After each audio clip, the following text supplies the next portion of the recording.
Hola a todos, ¿cómo están? Bienvenidos a la capacitación de abril 2023. Yo soy la doctora Adriana Vallejo y es un gusto que nos acompañen el día de hoy para dar inicio a esta sesión que tenemos unos invitados muy especiales. Ahorita vamos justamente a platicar de qué son estas capacitaciones que hacemos junto con Centro Mexicano Pro Bono ya desde hace algunos años. Son capacitaciones enfocadas a emprendedores en el sector salud, principalmente que cumplen con algunos de los objetivos de desarrollo sostenible hacia el 2030, utilizando alguna herramienta de salud digital, dispositivos médicos, inteligencia artificial, realidad aumentada, wearables, biotecnología u otras. Es un evento organizado por Hacking Health Monterrey, Health IDS y el Centro Mexicano Pro Bono. Y bueno, antes de comenzar y dar la presentación, me gustaría darle la palabra a Fernanda Zamora, de Centro Mexicano Pro Bono, para que nos platique acerca de esta organización. Muchísimas gracias, Adriana. Primero que nada, agradecerle al licenciado Patricio, al licenciado Ricardo, por su disposición de pro bono para impartir esta capacitación. Y bueno, a los asistentes, únicamente para contarles un poco sobre qué es lo que hacemos en el Centro Mexicano Pro Bono. Somos una asociación civil, estamos consideradas una clearing house. Esto quiere decir que realizamos puentes o enlaces entre aquellas organizaciones, emprendimientos sociales o microemprendedores que requieran ayuda legal, no cuentan con estos recursos económicos. Hacemos un proceso de filtrado que está adecuado a ciertos estándares, y una vez que lo realizamos, es que realizamos este enlace con firmas de abogados y abogadas o áreas jurídicas internas de empresa que están dispuestos a prestar estos servicios legales gratuitos. Y bueno, como tal, el término pro bono quiere decir por el bien público, por el bien común. Esta práctica como tal es gratuita. Justamente se está enfocada o estandarizada en los estándares Pro Bono México y también en otros documentos como la Declaración Pro Bono para el continente americano. Esta es la forma a través de la cual trabajamos. Brindamos este apoyo a individuos, organizaciones de la sociedad civil, emprendedores sociales y microemprendedores. Y pues la forma de trabajar es brindando justo este apoyo o asesoría legal, canalizando los asuntos que nos llegan, brindando o colaborando con las capacitaciones y talleres, como lo es el día de hoy, incentivando y difundiendo el labor pro bono para que más abogados y abogadas puedan sumarse a esta labor y que también los beneficiarios conozcan de él, y realizando también investigaciones para incidir en políticas públicas. También en colaboración con firmas de abogados y el área jurídica de empresa, es que realizamos guías y manuales que están a disposición de todas las personas, son gratuitas y pueden consultarlas, como manual sobre de obligaciones fiscales para donatarias autorizadas, guías legales para microempresas, guías legales para organizaciones de la sociedad civil. Todas estas se encuentran en nuestra página web y pueden acceder a ellas. Estas son algunas de nuestras alianzas y colaboraciones que pues son organizaciones de la sociedad civil con las cuales trabajamos, y también esta es parte de nuestra red de abogadas y abogados pro bono. Y pues únicamente en caso de que ustedes requieran apoyo en estas áreas que les comentaba, pueden contactarnos y sin duda podremos apoyarles con muchísimo gusto. Muchísimas gracias, Adriana. Muchísimas gracias a ustedes y bueno, pues ahora me da el gusto de presentar a nuestros invitados del día de hoy, el despacho Mijares Agoitia Cortés y Fuentes, un despacho que está en Ciudad de México desde 1994, integrado por un equipo de abogados altamente calificados, enfocados en brindar servicios legales profesionales con la más alta calidad para satisfacer las necesidades comerciales de sus clientes. Actualmente es una firma líder en el mercado mexicano, profundamente comprometida con la calidad y capacidad de respuesta, y se ha consolidado como una de las firmas de abogados más destacadas y reconocidas en el país. El día de hoy tenemos como invitados al licenciado Patricio Daniel González, que es asociado que ha sido asociado previamente en Santo Media Esteta. También cuenta con experiencia en las áreas de fusiones y adquisiciones, derecho inmobiliario, financiamiento, así como una amplia experiencia en derecho corporativo general. Ha asesorado a compradores, vendedores e inversionistas en adquisiciones, fusiones y alianzas estratégicas. Su experiencia incluye la estructura e implementación de operaciones inmobiliarias representando a propietarios, desarrolladores e inversionistas. Asimismo, ha participado en el asesoramiento de empresas e instituciones bancarias en operaciones de financiamiento, incluyendo créditos sindicados. Por su parte, el licenciado Ricardo Maldonado tiene más de 25 años de experiencia brindando asesoría a clientes mexicanos y extranjeros en transacciones de fusiones y adquisiciones nacionales y transfronterizas, empresas conjuntas y alianzas estratégicas. También representa a emisores e instituciones financieras en diversas ofertas nacionales e internacionales, públicas y privadas de deuda y capital, y asesora a clientes en la negociación, estructuración y redacción de financiaciones complejas de proyectos de infraestructura. Ricardo también centra parte de su práctica en asuntos de gobierno corporativo, asesorando empresas familiares y cotizadas en materias afines. Se desempeña como miembro y o secretario del Consejo Administrativo de varias empresas privadas y cotizadas en bolsa, incluyendo el consorcio ARA, Volaris, ICA, Grupo Televisa, Grupo Pueblo Bonito, Grupo Aeroportuario del Centro Norte, OMA, también Grupo Financiero Banorte. Y en el área pro bono, Ricardo participa activamente como mentor y abogado, asistiendo en asuntos de Endeavor México y la Fundación Colegio de Abogados México. Es miembro de la Asociación Nacional de Directores Corporativos y la Red Internacional de Gobierno Corporativo. Un gusto tenerlos a ambos aquí el día de hoy para compartirnos parte de su experiencia en este tema que es muy importante para todos los emprendedores. Muchas gracias. Al contrario, pues muchas gracias a ustedes por la invitación. Encantados de estar aquí con todos ustedes y poder aportar algo de lo que hemos aprendido en los años de experiencia en el tema que vamos a tratar sobre el tipo de sociedades que se deberían de constituir. Y no sé si haya alguna otra pregunta o algún comentario con el que quisieran arrancar. Y si no, le cedería la palabra a Pato Daniel para que empiece con la presentación.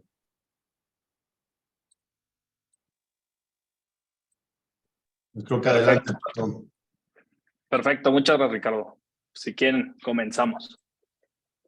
Pues miren, preparamos esta presentación un poquito para, pues digo, como dice el título de esta presentación, orientarlos, ¿no? En qué tipo de sociedad deben constituir para su empresa sector salud, ¿no? Digo, esta presentación la preparamos con un enfoque más práctico, ¿no? Que creo que nos podríamos enredar en temas legales, ¿no? Que tal vez podrían ser muy cansados y algo innecesarios, ¿no? Entre las diferentes sociedades que existen o se regulan en la legislación mexicana. Y digo, lo queremos hacer pues bastante enfocado en pues, recomendaciones puntuales para ustedes, ¿no? Y simplificando el proceso, ¿no? También les vamos a dar un poquito de, pues un overview del proceso de constitución de una sociedad, ¿no?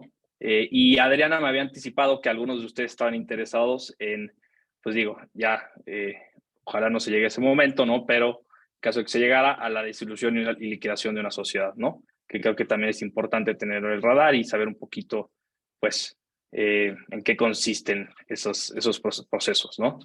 Entonces, digo, empecemos. Creo que aquí la primera distinción que queríamos hacer y con ustedes es un poquito las distintas sociedades que existen, están reguladas en legislación mexicana y dónde están reguladas, ¿no? Seguramente ustedes han escuchado, y digo, a ver, me faltó decir, si tienen alguna pregunta, algún comentario que quieran hacer, por favor, frénenme. Digo, entiendo, de todas maneras tendremos un momento, un espacio para preguntas al final, pero si en la marcha les surge alguna duda, algún comentario o quieren que, pues digo, platiquemos algún tema más a fondo, pues adelante, ¿no? Interrúmpanme. Pero miren, aquí le estamos poniendo aquí los distintos tipos de sociedades, ¿no? Que estos son los dos, digamos, especies de sociedades que existen, ¿no? Esta es la primera división que hay que hacer, que son las sociedades civiles y las sociedades mercantiles. Las sociedades civiles, ¿no? Seguramente ustedes ya las han escuchado, ¿no? Son las asociaciones civiles y las sociedades civiles. De lo que platicamos con Adriana, ¿no? Entendemos que muchos de ustedes más bien están enfocados a emprendimientos, ¿no? Y negocios. Entonces, digo, estas nada más para mencionarlas y para que darles un mapeo de las sociedades que existen y pues un poquito orientarlos, ¿no? Estas serían unas que, pues digo, únicamente se estarían buscando constituir en casos de, por ejemplo, las vemos con fundaciones o escuelas, universidades, ¿no? En el caso específico de una asociación civil, ¿no? Son estas sociedades que no tienen un fin preponderantemente económico, ¿no? Y justamente estas tienen la posibilidad de convertirse en donatarias autorizadas, pero repito, entiendo, digo, no es el caso de ninguno de ustedes, pero os digo, si alguien tiene alguna duda respecto a este tipo de sociedades, por favor, interrúmpanme y con gusto, digo, sí, podríamos entrar a más detalle, ¿no? Lo mismo con la sociedad civil, que por lo general la vemos, por ejemplo, en despachos, ¿no? En despachos de abogados, contadores, que es en caso de prestación de servicios. Y bueno, ahora pasamos a las que nos interesan, ¿no? Que son las sociedades mercantiles, y pues justamente son pues las que conocemos como empresas, ¿no? Coloquialmente empresas, que justamente se buscan constituir para actuar dentro del comercio, ¿no? Llevar a cabo pues lo que le llaman especulación comercial o actos de comercio y pues básicamente pues negocios, ¿no? Y miren, esta está regulada en la Ley General de Sociedades Mercantiles, Ley General de Sociedades Cooperativas, para el caso específicamente de las sociedades cooperativas, y Ley del Mercado de Valores, específicamente para la Sociedad Anónima Promotora de Inversión y Sociedad Anónima Bursátil. Son muchas, ¿no? Como pueden ver aquí, las 9, pero realmente las que se ven en la práctica, y nosotros, digo, aquí Ricardo se los puede decir, ¿no? Las que realmente pues, se ven o constituimos en los despachos, ¿no? Y que son comunes, son la sociedad de responsabilidad limitada, la sociedad anónima y la sociedad anónima promotora de inversión, ¿no?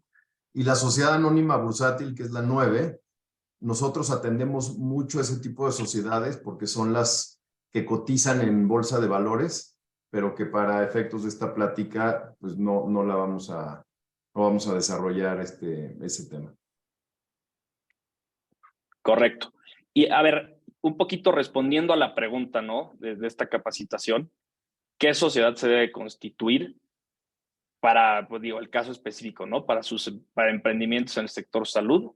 Nosotros las vamos a reducir a las que están aquí resaltadas o más bien marcadas en negritas, que es la sociedad de responsabilidad limitada, la sociedad anónima y la sociedad anónima promotora de inversión. Y a continuación les vamos a dar un poquito pues, algunas diferencias entre estas sociedades, ¿no? Y digo, temas a considerar para escoger una o la otra.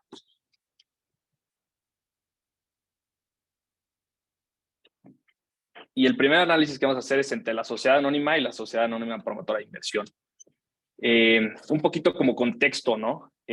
Digo, creo que la sociedad anónima es la que se conoce como SA, es la más común o la que posiblemente han visto más. Anteriormente habían ciertas restricciones, ¿no? En la regulación de la sociedad anónima que no permitía, o más bien sí, no era muy flexible en cuanto a los acuerdos que podían adoptar los accionistas de una sociedad anónima, lo cual pues se quedaba corto, ¿no? Para las necesidades de pues, muchas personas y de accionistas. Por lo tanto, se incluyó esta figura de sociedad, o este tipo de sociedad anónima, que es la sociedad anónima promotora de inversión, en la Ley del Mercado de Valores, para ampliar un poquito la flexibilidad de las sociedades anónimas, ¿no? Para permitir adoptar ciertos acuerdos, ¿no? Más flexibles, más amplios entre accionistas y quitar alguna de estas restricciones. En el 2014, digo, lo que pasó fue que hubo una reforma ahora para la sociedad anónima, que básicamente dejó casi igual a estas dos sociedades, ¿no? Entonces, hoy por hoy, las diferencias que habían antes, ¿no? Antes de esta reforma del 2014, pues se eliminaron de alguna manera y quedaron pues, muy similares, ¿no? Se le dio esta flexibilidad también a la sociedad anónima, pero vamos a repasar un poquito las diferencias que al día de hoy se mantienen entre estas dos sociedades, ¿no? Y a ver, la primera es que la SAPI, ¿no? Sociedad Anónima Promotora de Inversión, puede adoptar la modalidad de sociedad anónima bursátil, ¿no? Digamos que es la antesala para pues, posteriormente convertirse en la sociedad anónima bursátil, que es pues, básicamente estas sociedades que cotizan en el mercado de valores, ¿no? O las que conocemos como empresas públicas. La siguiente diferencia es que en la sociedad anónima se puede optar entre un consejo de administración o un administrador único, mientras que en la SAPI únicamente se requiere o más bien se permite un consejo de administración. Y que al final ahí, perdón que interrumpa, entramos a las conveniencias o no de tener un administrador único o un consejo de administración, pero que todas las prácticas de buen gobierno corporativo nos llevan a la conclusión de que es mucho mejor tener un consejo de administración, que es un órgano colegiado en el cual se pueden tomar decisiones, se pueden intercambiar impresiones, tomar decisiones unánimemente o por mayoría de votos, en la medida en que hay varios miembros que componen ese órgano de administración de la empresa, a diferencia que haya pues un emperador, ¿no? En la sociedad que sea el que tome todas las decisiones de manera unilateral, todas las que tengan que ver con la administración de la sociedad. Adelante, Pato. La siguiente diferencia sería que en el caso de la SAPI permite limitar accionistas en utilidades, ¿no? Mientras que en la sociedad anónima no. Es decir, digo, aquí se pueden pactar, ¿no? Entre los accionistas de la sociedad el tener ciertas, por ejemplo, series de acciones o tipos de acciones, ¿no? Donde se limiten utilidades o también conocidos como dividendos a los accionistas de la sociedad, ¿no? Este es un tema, digo, ahí para poder pues, llegar o atender a las distintas necesidades que se puedan tener ahí. Ricardo nos podrá dar un poquito más ejemplos o comentarios respecto a la utilidad de esta diferencia. Sí, nos ha tocado varios casos en la práctica en donde, por ejemplo, hay dos accionistas, uno que tiene el 70% de la empresa y el otro el 30%, pero ya en los acuerdos, digamos, de la parte económica, quisieran darle una distribución distinta a las utilidades y no necesariamente en proporción a la participación accionaria que tiene cada uno en la sociedad. Entonces nos ha tocado casos en donde justamente eran una SA y la convertimos en SAPI para que a pesar de que uno tenga el 70% de la empresa y el otro el 30%, por algún motivo en particular, ya acuerdos entre ellos, pudieran recibir las utilidades 50-50, por ejemplo, ¿no? O si estaba en el capital 70-30, pues uno se lleva el 90% de las utilidades y el otro el 10%. En fin, te permite jugar y tener mucho más flexibilidad con la distribución de las utilidades. Gracias, Ricardo. Creo que, digo, esta podría ser la más importante, ¿no? La diferencia más importante de estas que estamos enlistando, pero otra también relevante, ¿no? Es el tema de minorías calificadas, ¿no? Mientras que en la sociedad anónima, pues las minorías calificadas son del 25% para designar consejeros. Es decir, un accionista que tenga, por cada 25% que tenga de participación en la empresa, tiene derecho a designar un consejero, ¿no? Un miembro del consejo de administración. Mientras que en la SAPI, este porcentaje cambia del 10%, ¿no? Es decir, es menor.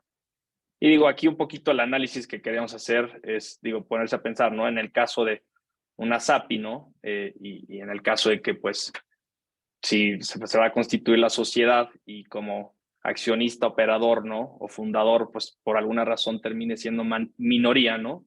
En esta sociedad, pues, digo, te conviene, pues, una SAPI, ¿no? Porque de entrada, por ley, y estos porcentajes son por ley, ¿no? Son otorgados por ley porque, pues digo, en los estatutos sociales de una sociedad siempre se pueden pactar otros acuerdos, ¿no? Pero por ley, por lo menos, estarías teniendo este derecho, ¿no? Del 10% para designar un consejero, mientras que en la sociedad anónima, el 25%. Esto es bien importante, dependiendo de la perspectiva y de dónde estés parado, ¿no? Como accionista, digamos, entre el grupo de accionistas de una empresa. Si eres un accionista que de entrada sabes que la empresa va a necesitar capital en el transcurso del tiempo y tú como uno de los accionistas crees que no vas a poder estar aportando capital para mantenerte, ¿no? Cuando te hacen requerimientos de invertir más dinero, la consecuencia es que te van a diluir. Y si arrancaste esa sociedad con el 50%, pero no vas a poder seguir haciendo aportaciones de capital, pues el otro o los demás accionistas te van a ir diluyendo y tu participación va a ir bajando. Entonces, por ejemplo, esto te permitiría, aún con un 10%, poder seguir nombrando a un miembro del Consejo de Administración y entonces tener presencia y tener participación, voz y voto ya a nivel del Consejo de Administración.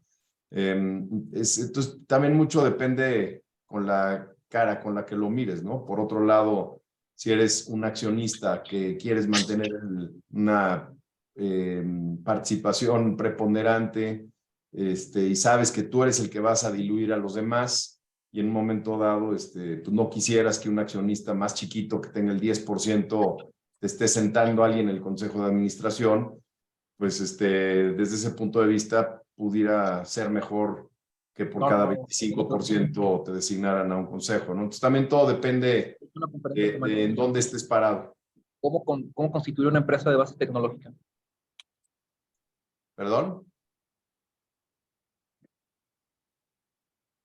No se escuchó, no sé si hicieron alguna pregunta.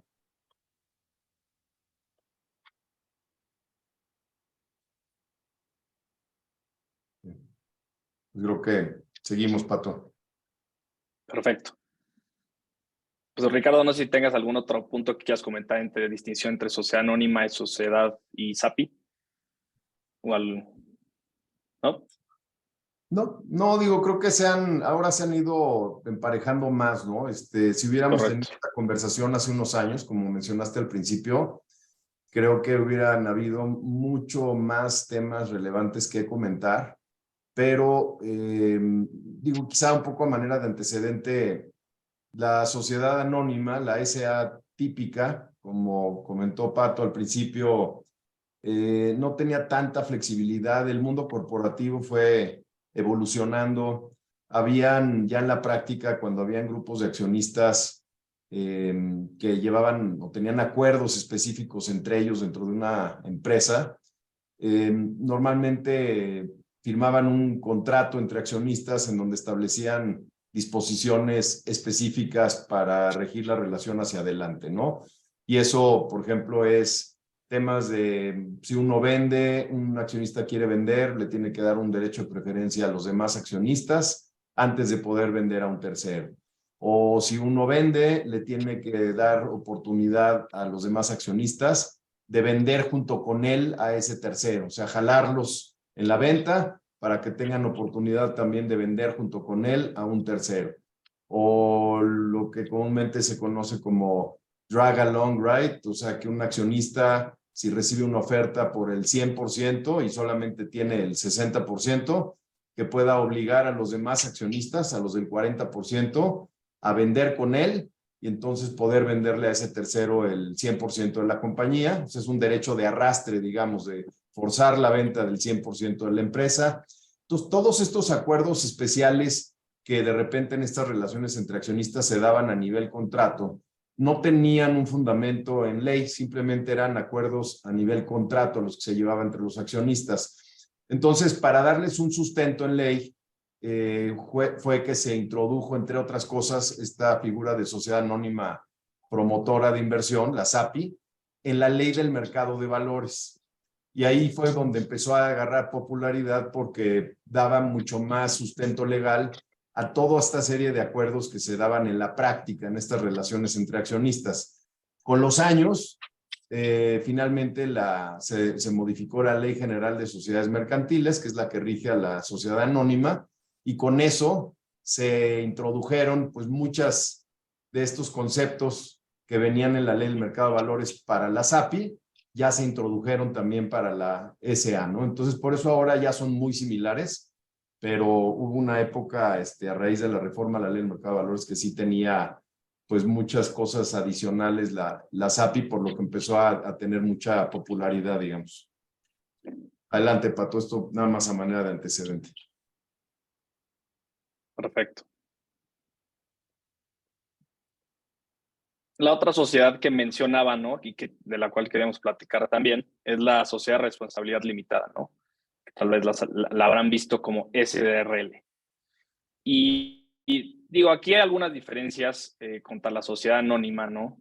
Entre ellas que aquí el capital está representado por partes sociales en lugar de acciones, ¿no? Digo, esa tal vez no es una diferencia muy práctica, muy relevante, ¿no? O relevante desde el punto de vista práctico.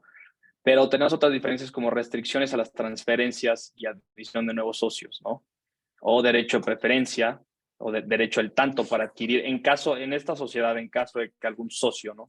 porque en esta sociedad se les denominan socios, quisiera transmitir, ¿no?, una parte social respecto al capital de la sociedad, tiene que primero, o más bien, una vez que tenga algún adquirente, ofrecer o informar al resto de los socios respecto a esa oferta, ¿no?, o esa posible operación que va a llevar a cabo, y los socios van a tener el derecho de pues igualar esa oferta y adquirir esas partes sociales con preferencia sobre este adquirente tercero, ¿no?, que no es socio de la sociedad. Y también se requiere aprobar a nivel de la asamblea la admisión de nuevos socios.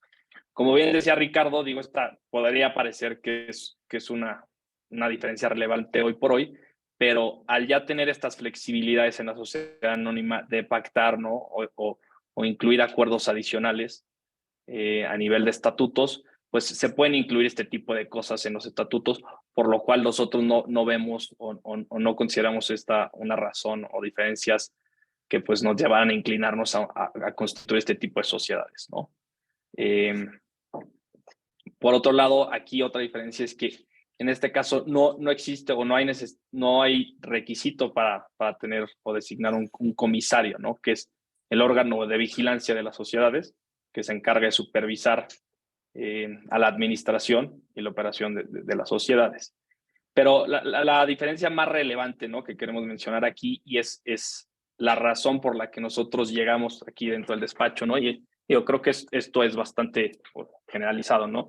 La razón por la que se recomendar la constitución de este tipo de empresas es en caso de que se tuviera un accionista o accionistas extranjeros, ¿no?, específicamente de Estados Unidos.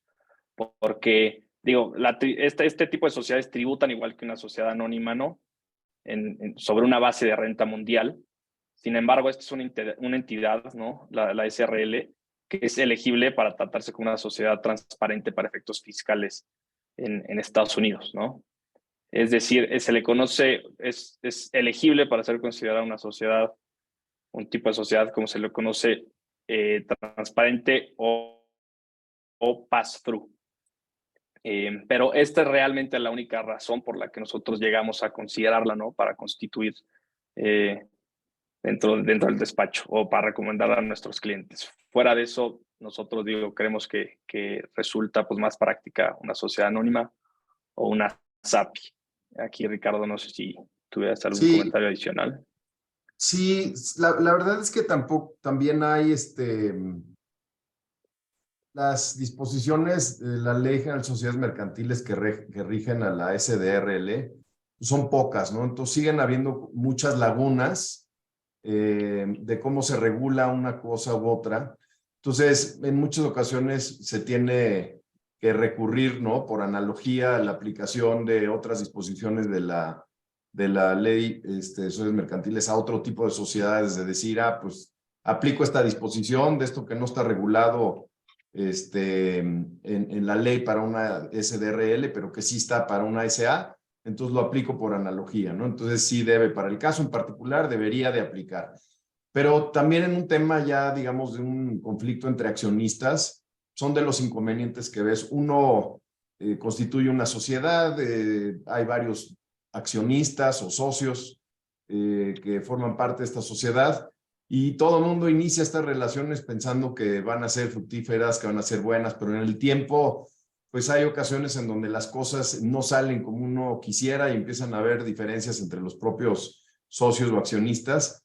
Entonces, por eso también es importante ver hacia adelante, ¿no? Y sobre todo ver quién es el grupo de accionistas, cómo está conformado, el potencial que haya, o por el perfil de los accionistas o por el tipo de negocio, por los retos que pueda enfrentar la industria, o sea, por muchas razones, estar muy conscientes que pues, igual las cosas no salen como están y es mejor desde el día 1, cuando estés constituyendo la sociedad, prever ese tipo de situaciones. Y otra vez, en una SDRL hay ciertas lagunas en la ley de cómo se regula una cosa a otra que las tienes que estar tratando de suplir. Y bueno, eso ya en el camino, si hubiera un conflicto, pues decidirá un juez si aplica o no aplica. Entonces, por eso también son razones importantes por las que en la práctica hemos visto que sí es mucho más recomendable una SA o una SAPI, ¿no? Porque esas sí están mucho más reguladas, hay mucho más precedentes judiciales en cuáles basarte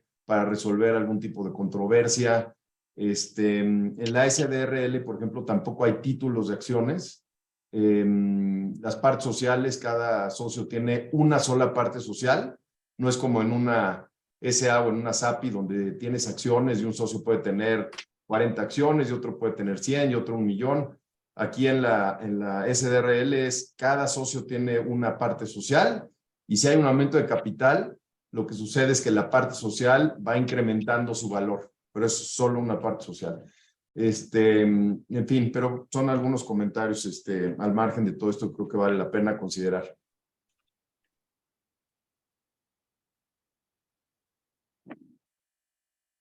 Perfecto.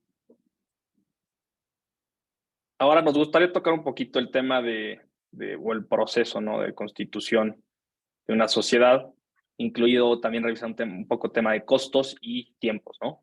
¿Cuánto tarda constituir una sociedad? Como primer paso se tiene el permiso o autorización de la Secretaría de Economía, ¿no?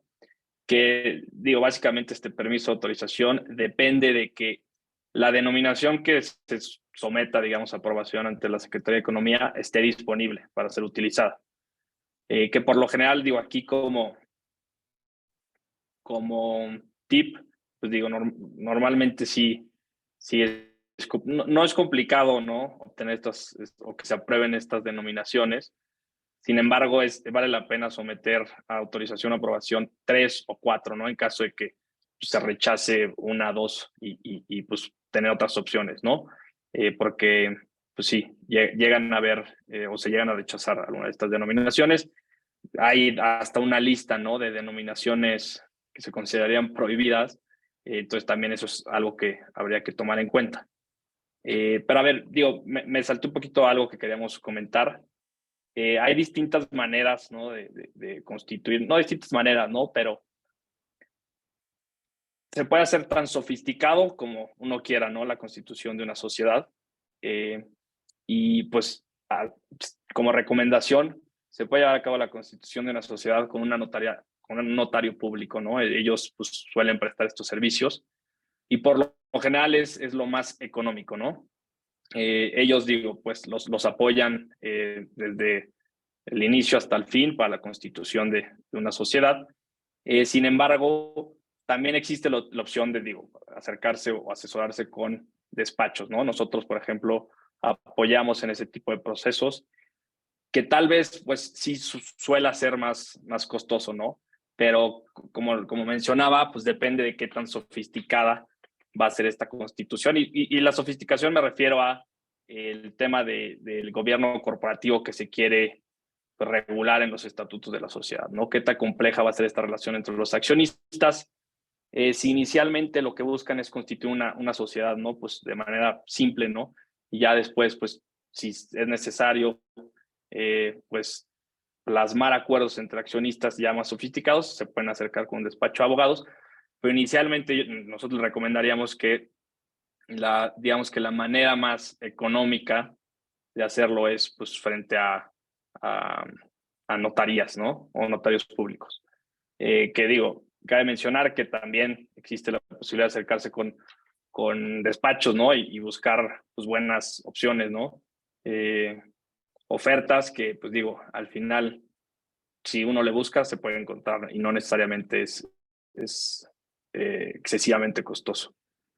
Pero me sigo entonces con el siguiente paso, ¿no? Que es la preparación de los estatutos sociales, la elaboración de este proyecto de estatutos sociales, que como lo mencionaba... Que te interrumpa tantito, Pato. Digo, este tema, por ejemplo, el permiso de la Secretaría de Economía para la constitución de la sociedad y la denominación que escojan, la verdad es que se ha convertido en una lata porque te piden que presentes el permiso con 3 opciones de denominación, de nombre para la empresa, y de repente pases ahí algunas combinaciones porque muchas veces tienes ya pensado un nombre, ¿no? Para tu compañía, algún nombre distintivo, y bueno, a veces le pones el nombre y le pones de México, a veces nada más pones el nombre, ahí le vas buscando, ¿no? Y luego lo presentas y te rechazan las 3 opciones, ¿no? Y dices, bueno, pues, ¿qué está pasando aquí? Y presentas otro y lo mismo, y terminas en una variación ahí medio extraña hasta que te la acepten. Pero bueno, eso es algo que está pasando mucho. Pero sí es bueno entonces desde el principio tratar de encontrar algo que sea o que le dé algún sello, algo distintivo para que no vayas a caer, porque en muchas ocasiones te lo rechazan o porque ya existe algo con esa palabra o con algo muy similar. Entonces es bueno tratar desde el principio, pues luego pierdes ahí algo de tiempo.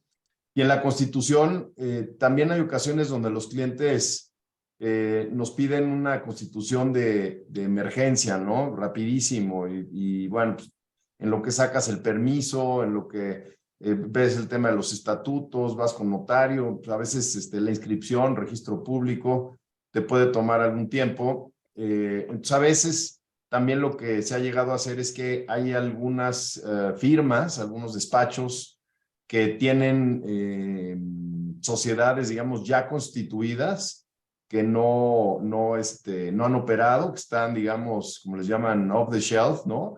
Como si estuvieran ahí nada más en un anaquel para que las saques y las vendes ya listas, ¿no? Y te las venden, tal vez te cobran un sobreprecio, obviamente, de los costos que lo que te costaría si tú haces todo el proceso, pero bueno, te ahorra mucho tiempo, ¿no? Entonces, digo nada más hacerles esos comentarios. Adelante, Pato.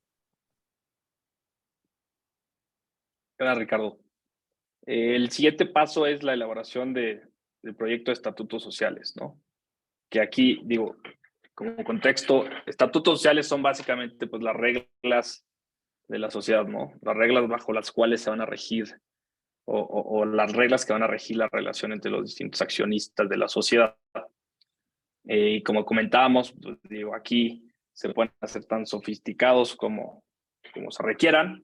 Y aquí es donde nosotros tal vez sí vamos, ¿no? Asesorarse con un despacho, ¿no? Específicamente, tal vez no, o puede ser costoso el llevar todo el proceso con un despacho, ¿no?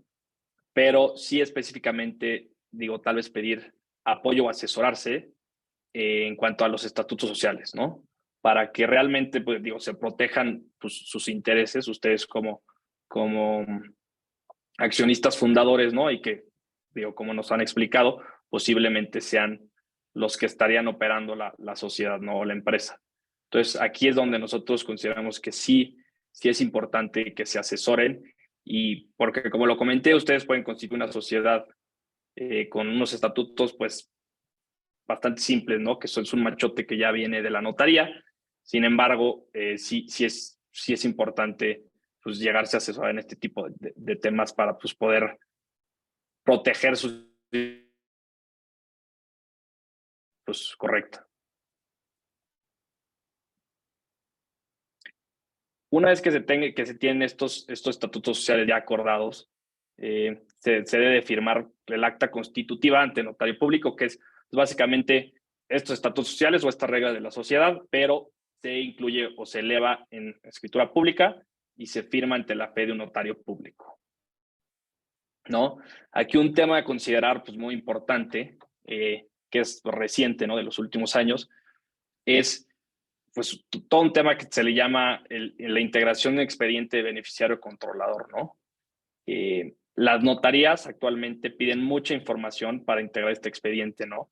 Y el fundamento de esto es la Ley Federal para la Protección e Identificación de Operaciones con Recursos de Procedencia Ilícita, que también es coloquialmente conocida como Ley Antilavado.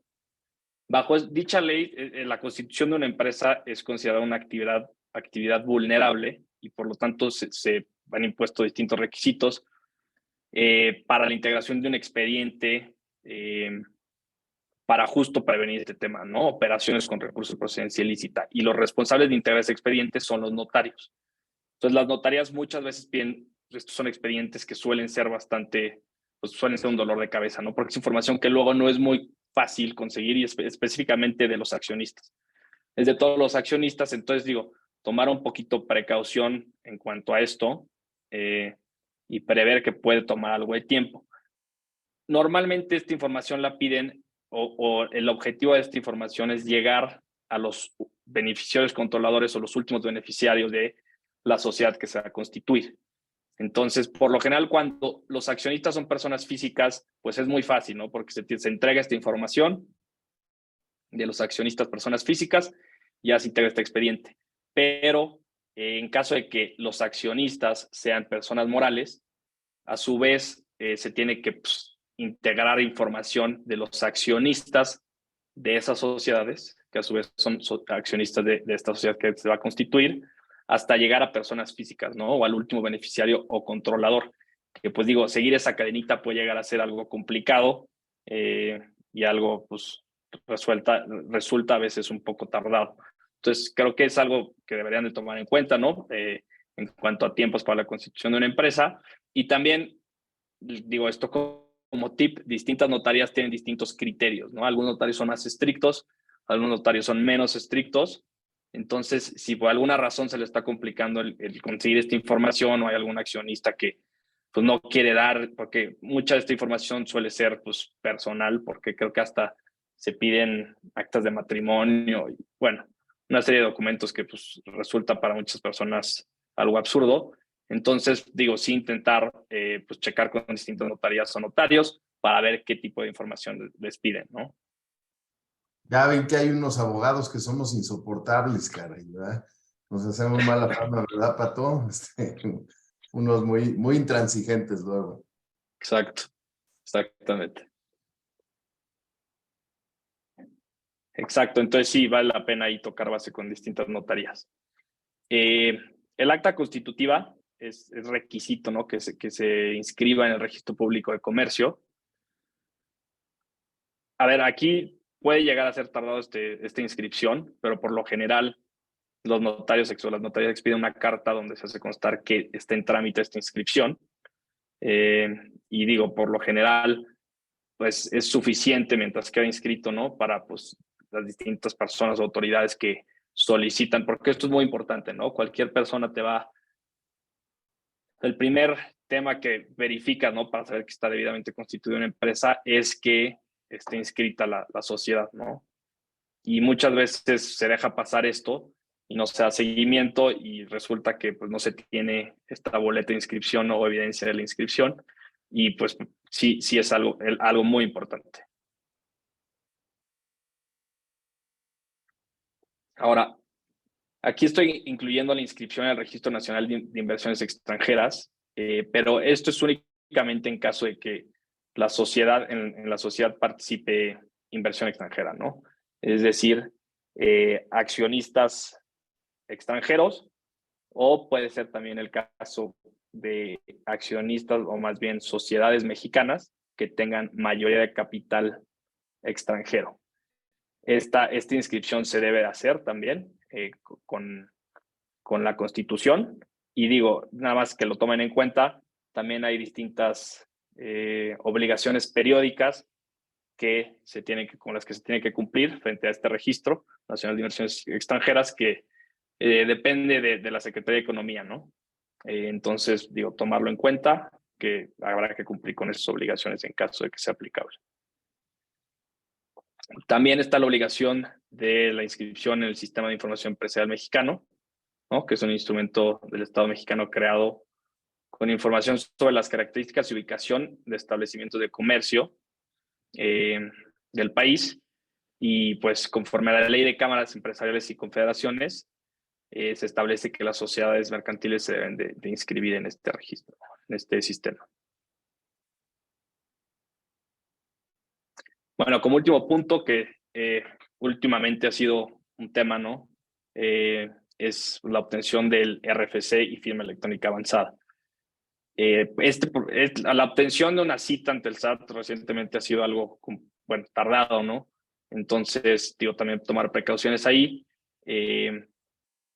porque pues puede llegar a tardar. Últimamente ya en los últimos meses se ha ido agilizando un poco y no ha sido tan tardado, pero sí puede llegar a tener un poco de retraso la obtención de estas citas. Y bueno, se acude ante el SAT. el representante legal de la sociedad para tramitar el RFC y la firma electrónica avanzada.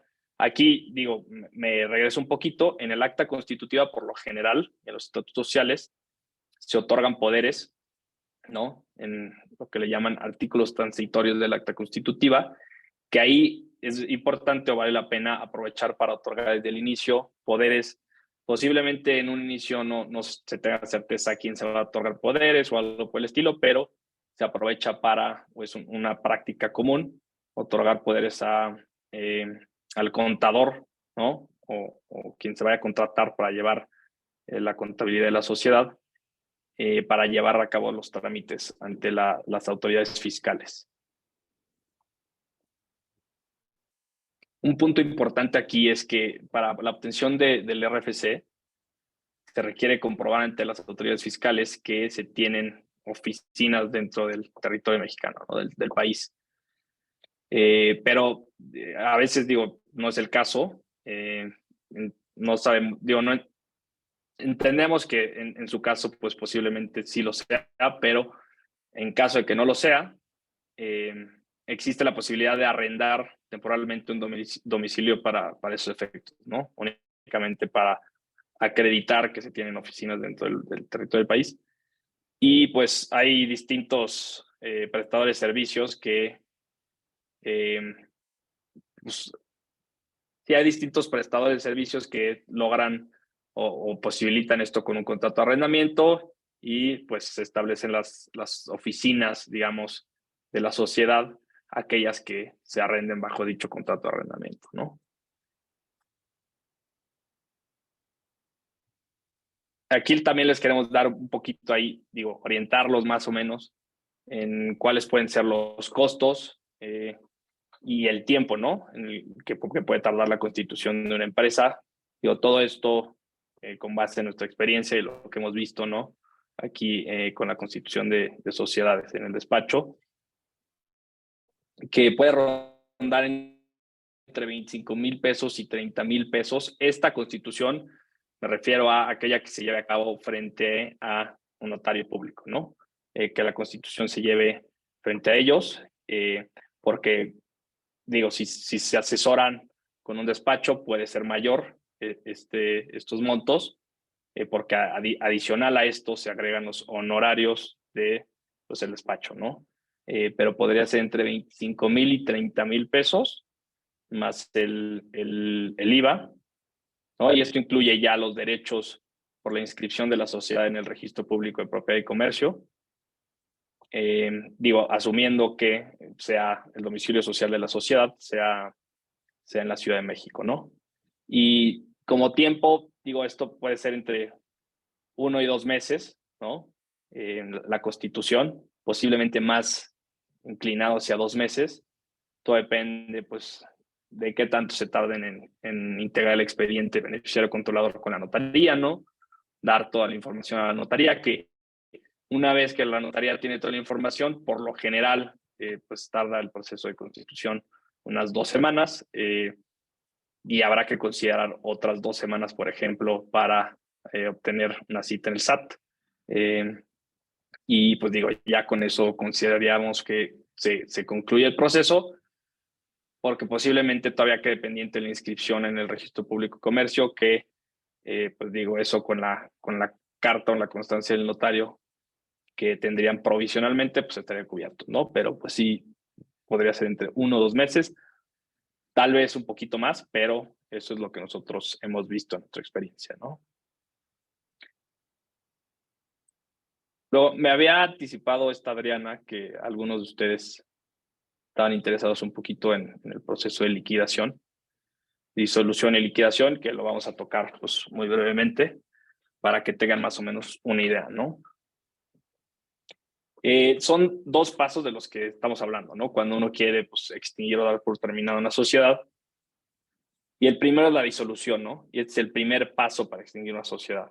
Y esto se lleva a cabo mediante un acuerdo de accionistas, que puede ser mediante una asamblea o resoluciones unánimes. Dicha asamblea se debe protocolizar e inscribir en el Registro Público de Comercio también. Digo, ustedes verán, durante la vida de una sociedad hay muchos temas que se tienen que o acuerdos que se tienen que inscribir en el Registro Público de Comercio, ¿no?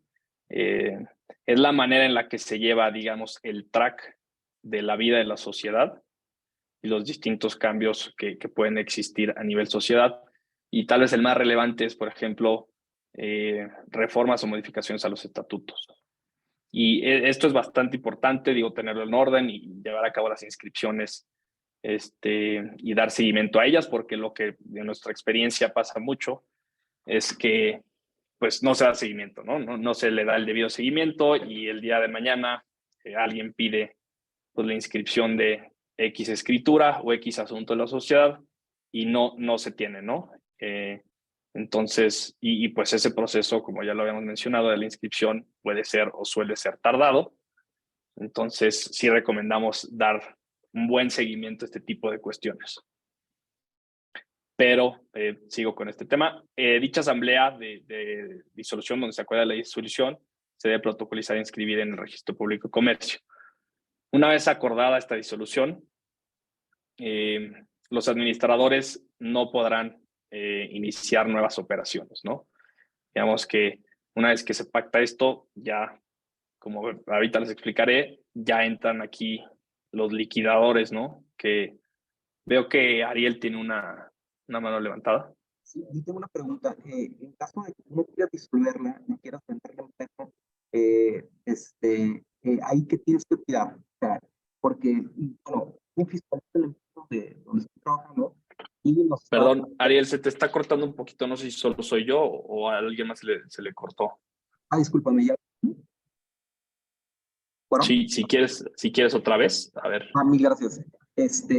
Entre disolver la empresa y venderla, ¿qué es lo que tú más recomiendas? Porque el proceso de disolución, en primera, es caro. Si mal no tengo entendido, creo que ronda en torno a los 100,000 pesos en disolver una empresa así bajo la mano. Y en segunda, o sea, si es más viable el proceso de vender la empresa a hacer la disolución.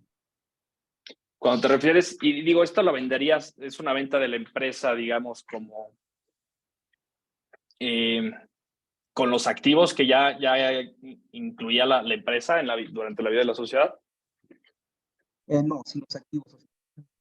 Sin los activos, digamos, como el cascarón de la empresa. Sí, es correcto. Simplemente la figura legal, la figura moral. Ya, pues digo, creo que es una opción que se puede considerar, ¿no? No sé qué tan, digamos, del otro lado, siendo el comprador de una sociedad, ¿no? Que ya tuvo una vida de la cual, pues, no se tuvo visibilidad. No sé qué tanta gente esté dispuesta a eso, pero, pues, digo, en caso de que se logre llevar a cabo esa venta, creo que, digo, podría ser también una opción. Y también, pues, depende qué tan compleja quiera ser el comprador esta compraventa, ¿no? De la sociedad, porque, pues digo, si te piden ciertos requisitos, ciertas declaraciones, obligaciones de indemnizar, algo por el estilo, pues posiblemente implique un riesgo mayor, por más de que te estén pagando, ¿no? Por ella, podría existir un riesgo mayor para ti el llevar a cabo esa venta, ¿no? Son unas cuestiones que se deberían de tomar en cuenta. No sé si eso aclaró la duda o si tuvieras alguna duda adicional, Ariel.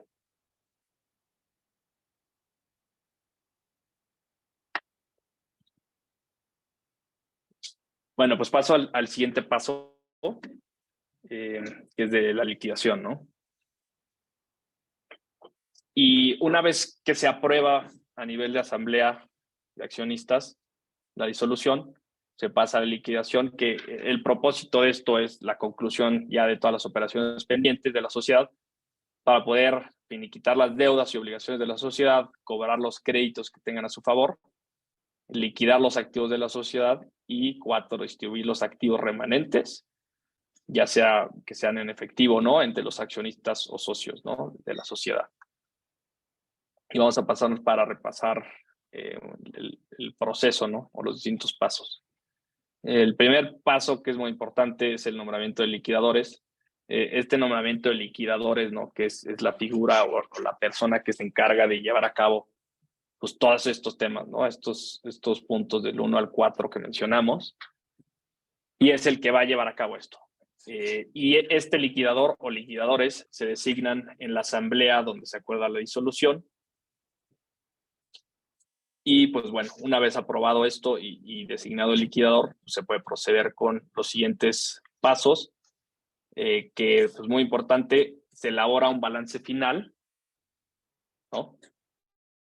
Y se publica este balance final, esto lo hace el liquidador, en el sistema electrónico de la Secretaría de Economía. Este es un sistema electrónico que, digo, ahí también durante la vida de la sociedad se tienen que llevar a cabo distintos avisos y publicaciones. Y esta publicación específicamente, y como recomendación, nosotros primero les recomendaríamos, antes de hacer esta publicación, más bien antes de proceder con la disolución y liquidación, identificar a sus acreedores, ¿no? Porque esta publicación es justamente para darle una oportunidad a los acreedores de la sociedad para que presenten alguna reclamación, si la tuvieran, frente a la sociedad.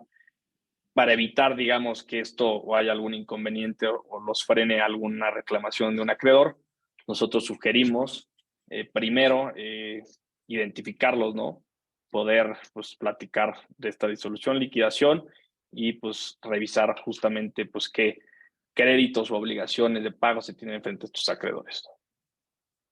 Una vez aprobada bueno, más bien, una vez publicado este balance final, se debe aprobar y sin que hayan reclamaciones de acreedores, se debe aprobar este balance final a nivel de asamblea de accionistas, ¿no? Esta asamblea también se debe protocolizar ante notario y se debe inscribir en el Registro Público de Comercio. El siguiente paso sería la distribución final de los activos de la sociedad a los accionistas o socios conforme a su participación accionaria o conforme se prevea en los estatutos de la sociedad, en sus reglas o, bueno, también de la mano con la Ley General de Sociedades Mercantiles. El siguiente paso sería también la presentación ante las autoridades fiscales de la declaración de impuestos correspondiente al ejercicio irregular anterior, ¿no? Al inicio del proceso de liquidación. Esto tal vez pudo haber sonado algo enredado, pero es básicamente del inicio de ese ejercicio fiscal a cuando se liquidó la sociedad, ¿no? Que eso es lo que se le llama el ejercicio irregular, el periodo que ha transcurrido entre inicio de año o inicio del ejercicio fiscal y la liquidación y solución de la sociedad. Una vez se presenta esta declaración, se debe de llevar a cabo un aviso de liquidación ante las autoridades fiscales y se debe llevar a cabo la cancelación del RFC.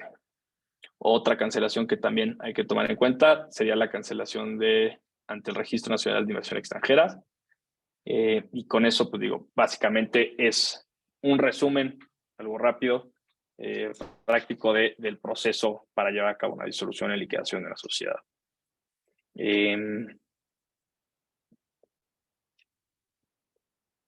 Aquí, de conformidad con la legislación mexicana, ¿no? La existencia o la extinción de la sociedad, sí, o sea, la sociedad sigue existiendo hasta en tanto se lleve a cabo la inscripción de la escritura pública que contenga la aprobación del balance final de liquidación de la sociedad. Ahí es el momento, digamos, que bajo ley se entiende que ya no existe la sociedad. Entonces, como ya lo mencionaba, importante tomar en cuenta, dar seguimiento a la inscripción de esa escritura para que pues, no sea un tema que no se quede pendiente, que no se pueda considerar que sigue existiendo la sociedad. Aquí algunas cuestiones también a considerar, en caso de que ustedes pues, tal vez lleguen a ser liquidadores de la sociedad, es que pues, son solidariamente responsables con la sociedad por los avisos presentados ante el SAT, por ejemplo. Cualesquier contribuciones que no se hayan pagado, se deberán haber pagado, y también cualesquier retención de impuestos que tuvieran que haber hecho la sociedad, ¿no? Para que, pues digo, sí, sea algo que se haga bien asesorado y de manera correcta. Otra obligación que se le impone a los liquidadores es que se debe de mantener en depósito los libros corporativos de la sociedad y cualquier otro documento relacionado con la liquidación por un periodo de 10 años contados a partir de la fecha que concluya la liquidación. Pues ya con esto acabamos. Pues si quieren, ahorita abrimos a preguntas, comentarios, así que lo que gusten. Veo que Ariel tiene levantada la mano. Muchas gracias. Yo tengo una pregunta sobre la figura del holding para un emprendimiento de base tecnológica por temas fiscales. Si tu fiscalista te recomienda crear un holding, tú tienes que tomar algo en cuenta al momento de tener pues un giro, o sea, básicamente de base científica, algún startup. O sea, difiere mucho un holding normal de una empresa, de un giro más normal a algo más de base tecnológica. Con una holding, perdona, ¿a qué te refieres? O sea, ¿te está recomendando constituir digamos, una holding o una sociedad matriz y a su vez distintas subsidiarias? Es correcto, sobre todo para el tema de reducción de impuestos. Entonces, justamente eso era la duda que tenía. Como por ejemplo, tú tienes la SAPI. En la SAPI, ya teniéndola, es fácil hacer algún holding. ¿Has visto algún caso donde te pueda dar algún holding con las APIs? Sí, básicamente es muy común que se diseñen, digamos, estructuras, y principalmente esto es tarea, o lo hacen los fiscalistas, ¿no? Que se diseñan distintas estructuras para grupos corporativos, donde se tiene una holding y a su vez se tienen distintas subsidiarias, y principalmente es para estrategias fiscales, ¿no? Y son estructuras fiscales, para hacer la operación del grupo o de la empresa, del negocio, lo más eficiente desde un punto de vista fiscal. Entonces, sí es común y sí, muchas veces hasta vemos una SAPI como holding y una sociedad anónima como subsidiaria, una sociedad de responsabilidad limitada. Es común y digo, me hace sentido que te estén recomendando algo así. Pero sí, más que nada es por temas, por lo general, se diseñan estas estructuras para hacer la operación lo más eficiente posible desde un punto de vista fiscal. Okay, mil gracias. Y sobre todo, también otra pregunta sobre constitución de empresas en el extranjero. ¿Las C-Corps o alguna figura moral en Estados Unidos, tú la recomiendas sobre tal vez la SAPI, de abrir una C-Corp o una Inc. Versus abrir una SAPI? ¿En Estados Unidos te refieres a, en lugar de tener una holding mexicana, tener una sociedad americana? Sí, claro, sí. Y sobre todo sobre la figura de la SAPI. O sea, es más recomendable tener SAPI sobre alguna C-Corp o sobre algún tipo de empresa americana. Pues realmente, digo, eso va a depender, ¿no? De dónde está tu operación. Y digo, yo no conozco muy bien estas sociedades americanas, ¿no? En específico, entonces digo, no me gustaría aventarme a darte una recomendación, pero pues, eso depende mucho de dónde está tu operación, ¿no? O sea, si tus necesidades, si es necesario que tú constituyas una sociedad en Estados Unidos porque pues tu operación está allá o va a estar en México y en Estados Unidos, pero pues realmente si es en México, o sea, la respuesta a la pregunta es si tu operación y tu negocio está en México, pues lo que hace sentido es constituir una SAPI, ¿no? Una sociedad anónima en México, pero si tu negocio está pues en Estados Unidos o en Estados Unidos y México, pues digo, sí habrá que constituir para poder operar en Estados Unidos una sociedad americana, ¿no? Ok, muchísimas gracias.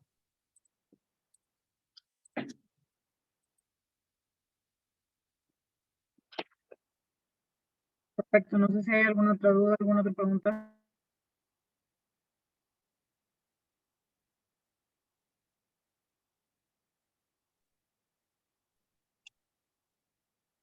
Ok, si no hubiera alguna otra duda, alguna otra pregunta, pues agradecerles mucho al licenciado Ricardo Maldonado y Patricio Donel por esta conferencia. Creo que ha sido de mucho apoyo para todos nosotros.